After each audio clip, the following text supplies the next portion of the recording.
kepada seluruh pemirsa yang setia dengan channel YouTube GKJ Pekalongan. Kali ini kami hadir kembali di tengah-tengah panjenengan semua. Kebetulan hari ini adalah hari akhir tahun.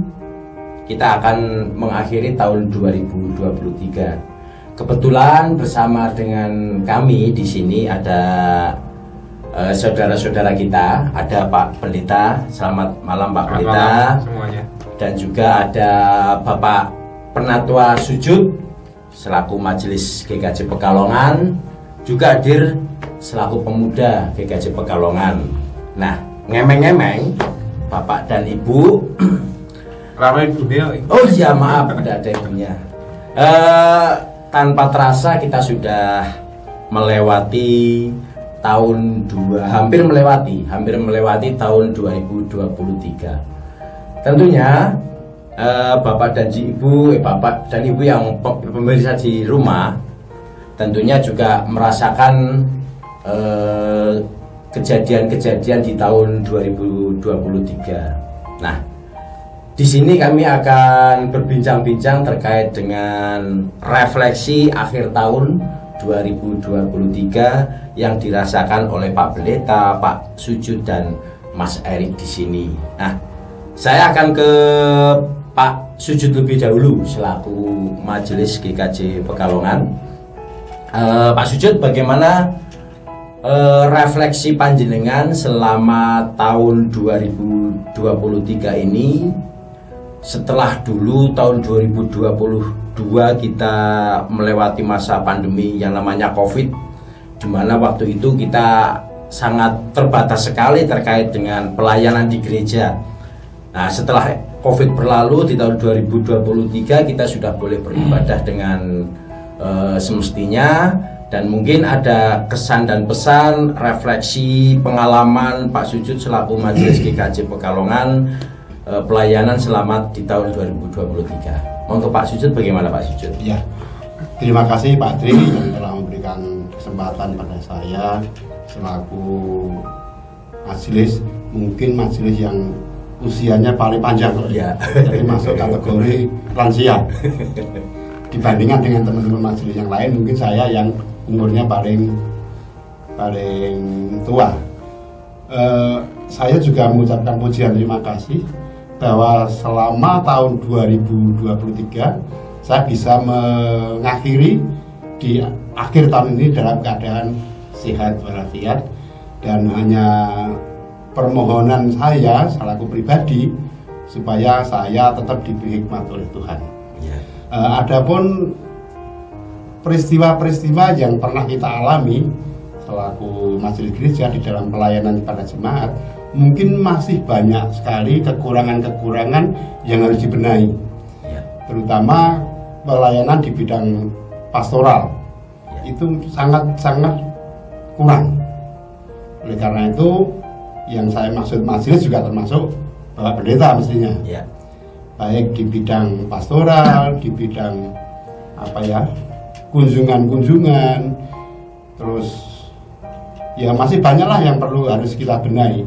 Lebih-lebih pada awal-awal tahun 2023 yang lalu, kebetulan banyak warga GKJ yang dipanggil Tuhan secara beruntun. Hampir banyak. 1 bulan itu hampir 5 kali. Dan diakhiri juga di bulan-bulan Desember ini, di akhir tahun ini juga banyak saudara-saudara kita yang dipanggil Tuhan. Puji Tuhan, walaupun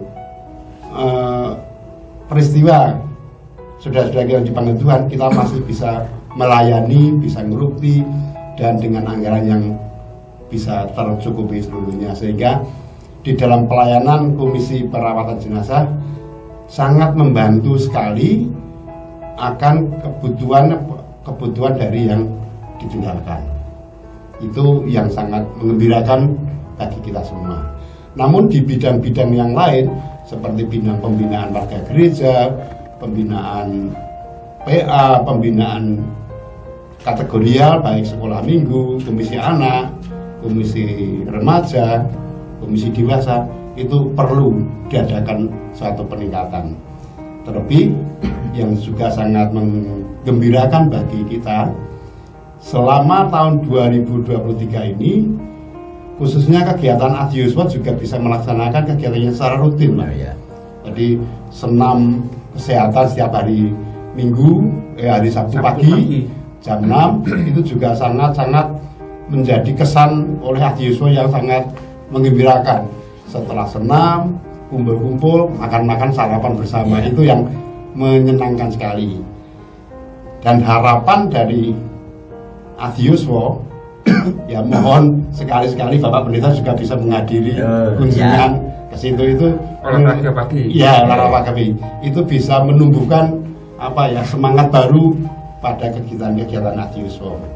Karena memang ini mohon maaf Pak Pendeta ya, kehadiran seorang pendeta terhadap jemaat itu memang sangat-sangat dibutuhkan.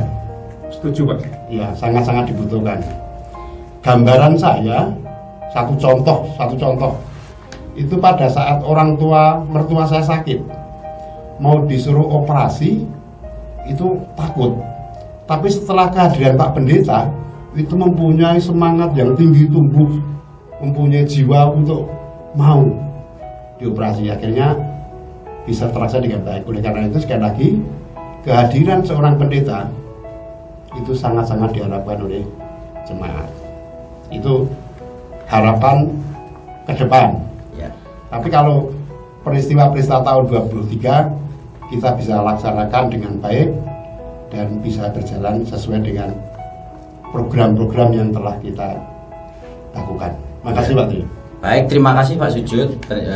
Pada intinya jadi kegiatan di gereja kita khususnya di GKJ Pekalongan setelah melewati masa pandemi tadi di tahun 2023 secara umum berarti semua kegiatan bisa berjalan lancar Pak ya. Ya, bisa berjalan lancar. Hanya harapan dari Pak Sujud selaku Majelis GKJ Pekalongan ada peningkatan lebih terkait dengan pastoral. Nah, pastoral ini tugas dan tanggung jawab adalah dari majelis dan juga Bapak Pendeta. Berarti nanti ke depan barangkali Pak Pendeta untuk lebih menggiatkan terkait dengan pastoral kita. Ini jadi evaluasi untuk pendeta. Ya. Tapi tugas pastoral itu sebenarnya untuk semua warga gereja. Tapi kapan-kapan kita bahas supaya tidak mengganggu refleksi kita akhir tahun. Udah bias, Satu tambahan lagi Pak, ini suatu kebetulan di program di Diakonia itu juga sudah membentuk orang-orang yang berlatar belakang dari PK untuk dilibatkan di Diakonia dengan harapan untuk pembinaan pastoral juga. Tambahan. Oke. Berarti ini harapan ke depan ya Pak Sujud ya. Nah, itu tadi dari pandangan Pak Sujud selaku Majelis GKJ Pekalongan. Kemudian kita akan ke pemuda. Nah, Mas Erik di sini. Bagaimana Mas Erik kegiatan pemuda ataupun kegiatan pelayanan di GKJ Pekalongan selama tahun 2023? Barangkali bisa dijelaskan oleh Mas Erik selaku pemuda. Ya, terima kasih Pak Tri ya. Mungkin dari sisi pemuda ya, dari pemuda itu untuk di tahun 2023 ini kan secara komisi itu kan sudah berjalan 1 atau 2 tahun penggabungan pemuda dan remaja.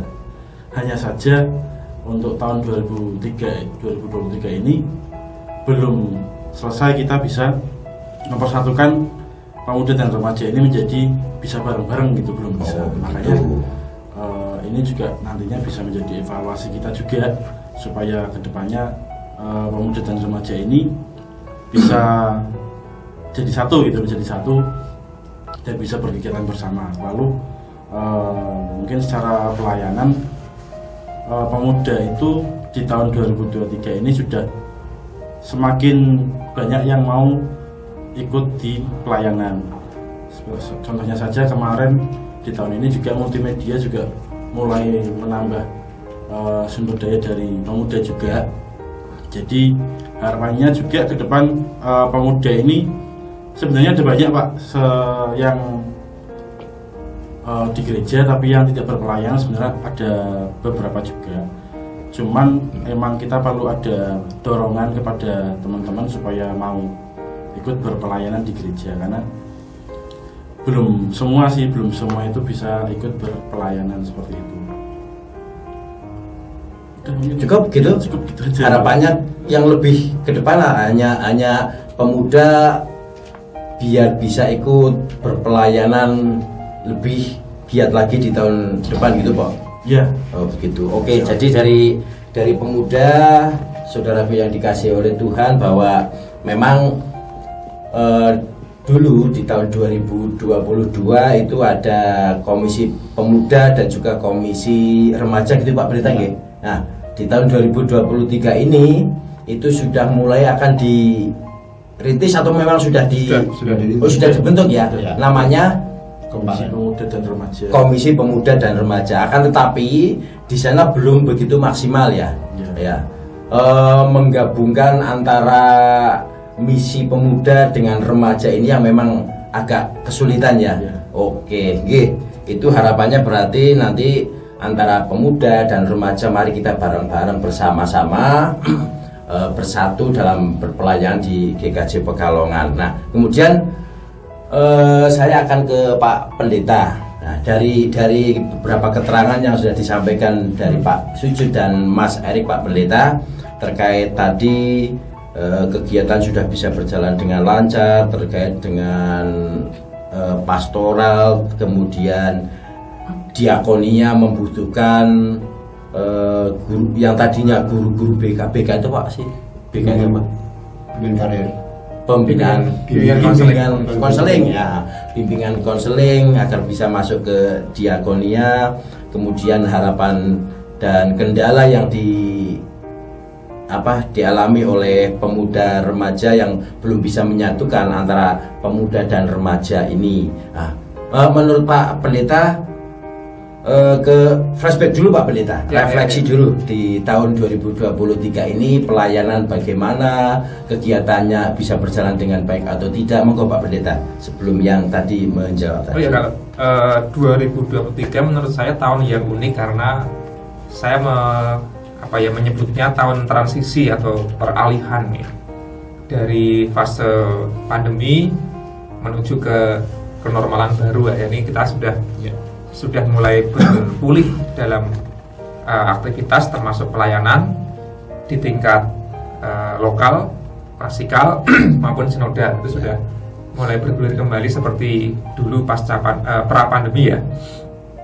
Dan fase peralihan itu kan fase yang memang tidak mudah dilalui karena harus ada adaptasi-adaptasi yang baru dan ada perubahan-perubahan yang mau tidak mau kita lakukan karena menggereja sebelum pandemi, kemudian di saat pandemi dan setelah pandemi itu ternyata beda, ada banyak perbedaan.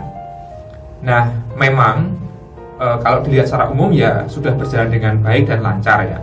Hanya menurut saya ada sangat banyak evaluasi dan kritik saya pada kita semua termasuk diri saya sendiri adalah kita kurang ngobrol tentang pelayanan kalau kita mau fokus ke sana sehingga tidak terlalu terwujud sinergi. Apa sih yang digarap ke pemuda, anak-anak, dewasa, adikso, termasuk apa yang digarap ke pendeta itu kan jarang ada momen untuk mendiskusikan itu. Betul. Oke, memang ada rapat-rapat, tapi kan rapat kita sudah habis energi untuk membahas isu-isunya, apalagi rapat majelis dari sekian banyak materi sudah kelelahan dan kemalaman. Nah, bagi saya satu hal yang perlu dievaluasi adalah kita perlu forum yang bisa menjadi jembatan dialog itu terjadi. Hanya memang apakah kita terlalu sibuk dengan pekerjaan, aktivitas, terus jangankan mau menambah kegiatan yang sudah ada itu kan sangat sibuk dan sangat ini ya. Kalau seminggu keluar berkali-kali kan kadang-kadang orang juga kerepotan. Mungkin PR kita menurut saya melihat 2023 perlu rembugan yang lebih intens yang memang berimplikasi pada kebijakan. Memang sudah ada obrolan tapi kan tidak resmi dan hanya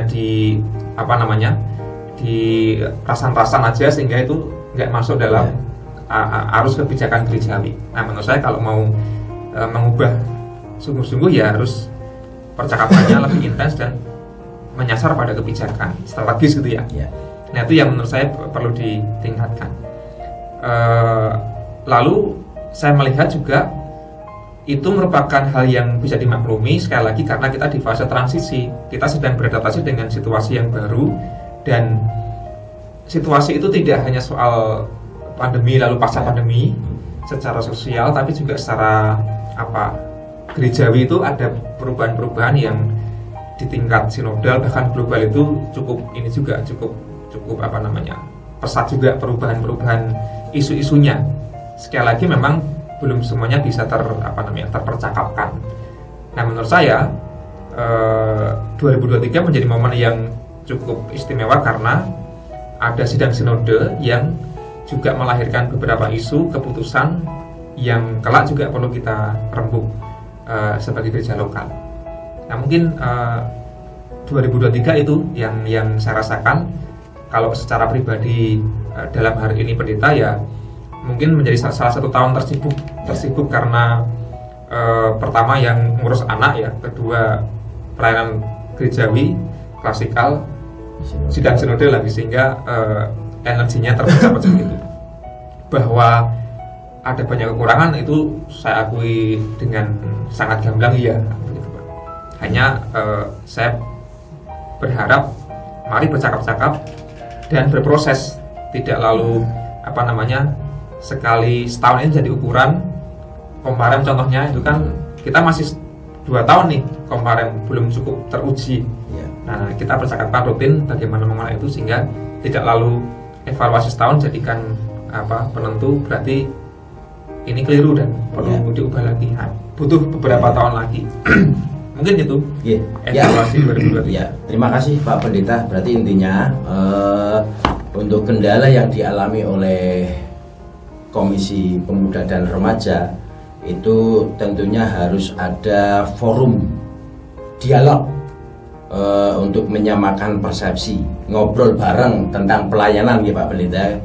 Jadi ngobrol antara pemuda dan remaja, nanti kedepannya bagaimana itu harus ada percakapan yang intens. Jadi nanti ke depan Mas Erik barangkali evaluasi dari tahun 2023 nanti bisa disampaikan kepada pengurus di Komparem agar perbanyak ngobrol bareng terkait dengan rencana pelayanan. Oh iya Pak Pendeta. Yang ngobrol itu termasuk semuanya. Oh semua, semua komisi ya. Oh iya, berarti ya termasuk tadi pastoral itu pengennya piye, kan perlu dijelaskan. Oh iya. Apakah perlu perkunjungan rutin? Itu kan gampang dilakukan, tinggal dijadwal aja. Tiap hari ini perkunjungan. Nah, itu kan operasional. Ya. Hanya kan selama ini tidak pernah terbahas secara operatif, sehingga ya nggak terlaksana kan. Ya. Hanya mengandalkan kita saling jaga menganggap masing-masing pihak sudah paham lalu. Nah, itu yang contohnya. Ya, begitu. Oke. Kemudian ini Pak Pendeta, tadi ada kegiatan namanya klasikal dan sinodal. Kemarin memang barangkali pemirsa di rumah yang mengetahui terkait dengan adanya sidang sinode, kemudian ke depan akan ada sidang klasis. Nah, apa sih itu sidang sinode dan sidang klasis dalam hal ini Pak Pendeta? Kalau sidang klasis itu kan persidangan gereja-gereja Kristen Jawa seklasis Pekalongan. Dalam hal ini ada 8 gereja itu namanya sidang klasis, 8 gereja seklasis Pekalongan.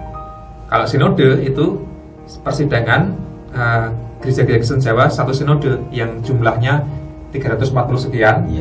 Hanya memang yang diutus adalah tiap-tiap klasis. Ada 32 klasis kemarin. Sehingga sidangnya ya utusan gerejawi yang diwakili oleh 32 klasis itu bersidang bersama-sama. Itu aras persidangan yang paling luas di GKJ. Nomor 2 itu lingkupnya klasis, yang paling sempit ya lingkup majelis gereja lokal. Bedanya secara ranah persidangan seperti itu sih. Oke. Itu untuk sidang sinode sudah dilaksanakan Pak Pendeta ya? Selesai. Dan saya dengar waktu itu tuan rumahnya adalah GKJ Pekalongan ya. Gereja penghimpunnya GKJ Pekalongan. Gereja penghimpun ya. Klasis penghimpunnya 3. Sangat merepotkan berarti ya Pak Pendeta ya. Merepotkan. Wes, capek. Oke, nggih. Itulah Bapak dan Ibu percakapan kami. Barangkali dari percakapan ini dari Pak Pendeta maupun Pak Sujud, Mas Erik mempunyai harapan. Apakah harapan di tahun ke depan seperti apa? Mas Erik gimana? Tadi ya udah ya, harapannya biar pemuda remaja. Ya, kalau harapan sih tentu seperti yang tadi disampaikan Pak Argo itu ya. Jadi memang pemuda dan remaja ini jarang sekali ngobrol. Ngobrol dalam artian itu Komisi Pemuda dan Remaja itu apa sih yang diinginkan gitu loh. Apa yang diinginkan, apa yang mau dijalankan itu kita kadang belum membahas sampai sana. Ya. Paling ya kita hanya membahas tentang persekutuan, membahas tentang Paskah, Natal dan lain-lain. Tapi secara keorganisasian ini kita mau ngarahnya kemana kita belum pernah membahas sampai sana. Makanya harapan saya sih ya selaku pemuda ya di sini ya, itu ya ke depan sih pemuda dan remaja bisa mulai ngobrol ke depannya kita mau gimana. Terus nanti remaja dan pemuda ini untuk pengembangan imannya kita harus apakan seperti itu. Mungkin lebih ke arah situ sih harapannya sih bisa membahas sampai sana. Oke. Iya. Oke. Begitu Bapak dan Ibu yang dikasih oleh Tuhan Yesus Kristus, percakapan kami. Sebelum menutup percakapan ini, kita akan minta Bapak Pendeta Dwi Argo untuk closing terkait dengan pembicaraan yang kita lakukan pada malam hari ini. Monggo Pak Pendeta. Ada beberapa poin ya. Yang pertama, tentu kita bersyukur karena 2023 sudah kita lalui sampai di penghujung. Di sana ada pengalaman-pengalaman yang menyenangkan, tapi juga mungkin ada yang menyedihkan. Ada juga yang barangkali mencapai prestasi yang membanggakan, tapi mungkin juga ada yang mengalami kegagalan di 2023 ini. Tapi apapun yang terjadi, terbukti Allah menyertai kita sehingga kita masih bisa bertahan sebagai pribadi, keluarga, gereja gitu ya. Kita bersyukur yang pertama. Dan yang kedua, sesuai dengan refleksi akhir tahun ini, kalau kita melihat temanya itu kan apa, terang Tuhan menjadi panduan hidup kita gitu ya, kira-kira begitu. Mungkin saya bacakan satu ayat yang bisa mengingatkan kita semua, Yohanes 8 ayat 12. Yesus berkata, "Akulah terang dunia. Barang siapa mengikuti aku, ia tidak akan berjalan dalam kegelapan, melainkan ia akan mempunyai terang dunia." Maka ya harapan ke depan 2024 itu Tuhan menjadi pemandu kita karena Dia adalah sang terang. Maka kalau kita berjalan bersama Tuhan, mengarah pada Tuhan itu, kita tidak akan tersesat kegelapan, tapi juga kita justru akan hidup dalam terang. Nah, apa maksudnya? Tentu bukan hanya soal ketika kita menjalankan ritual di gereja misalnya gitu, tapi Tuhan kan hadir terangnya itu setiap saat. Kalau kita kan orang beriman ya percaya Roh Kudus lah yang kemudian menerangi. Nah, maka setiap pikiran kita di saat kita mengambil keputusan juga harapannya berdasarkan terang firman Tuhan itu, sehingga kita bisa mengambil kebijakan yang baik, entah pribadi, keluarga, gereja, bahkan masyarakat. Nah, 2024 akan menjadi tahun yang juga barangkali penuh dengan tantangan. Pertama, pemilu, kita akan pemilu ya 2024 itu, semoga berjalan damai. Lalu kemudian secara global barangkali kita berharap peperangan-peperangan yang ada itu bisa segera berakhir dan dunia bisa menjadi lebih baik. Termasuk barangkali harapan pulihnya atau membaiknya kondisi iklim karena krisis semakin parah. Memang ada prediksi-prediksi 2024 masih akan panas ini, masih akan sumuk gitu ya bumi kita. Harapannya juga kita bisa sesuai dengan terang firman Tuhan itu tidak semakin parah merusak bumi, tapi lebih memulihkan. Juga kembali ke gereja ada banyak program di gereja kita, sidang klasis salah satunya, Ya. tapi juga ada rencana untuk pelayanan perjamuan bagi anak-anak. Nanti semoga bisa berjalan dengan baik di tahun 2024. Dan tadi itu harapannya kita bisa lebih banyak ngobrol dalam gereja itu, sehingga berbagai macam hal bisa dikomunikasikan dengan baik, sehingga tidak terjadi kecurigaan lalu saling menyalahkan atau ewoh-ewoh semata-mata, dan itu seringkali membuat program gereja tidak berjalan dengan baik. Memang ada banyak pihak, kelompok, komisi yang punya harapan kepada majelis, termasuk kepada pendeta. Tapi bukankah pendeta majelis juga punya harapan kepada komisi ABCD dan sebagainya, kelompok-kelompok? Nah, itu yang kita jarang punya momen. Nah, semoga sidang majelis gereja terbuka juga bisa menjadi momen itu, mengkomunikasikan masing-masing pihak dengan harapan-harapan, sehingga kita bisa menjadi gereja yang terbuka dan fair. Nah, saya pikir itu akan menjadi pijakan yang baik untuk ke depan. Dan yang penting apapun nanti kebijakan gereja, kita perlu terus ingat bahwa gereja ini terus harus berjalan sesuai dengan terang Tuhan tadi itu, bukan hanya selera kita gitu ya. Mungkin itu dari saya, Pak. Oke, ya. Terima kasih Pak Pendeta untuk closingnya. Jadi intinya refleksi akhir tahun kita ini adalah mari kita menerima terang dengan sukacita ya Pak Pendeta. Ya. Tentunya sebagai dasar adalah Yesus adalah sebagai terang dunia. Seperti khotbah Pak Pendeta minggu kemarin, untuk menerima sukacita itu kita harus memurnikan hati kita dulu ya Pak ya. Mari Bapak dan Ibu, di tahun yang akan datang, di tahun 2024, kita memurnikan hati kita untuk menerima terang dari Tuhan Yesus Kristus itu dengan sukacita. Demikian Bapak dan Ibu, percakapan kami pada saat ini sebagai refleksi akhir tahun 2023. Semoga di tahun 2024 kita akan semakin sukses, pelayanan kita akan semakin solid di mata Tuhan. Selamat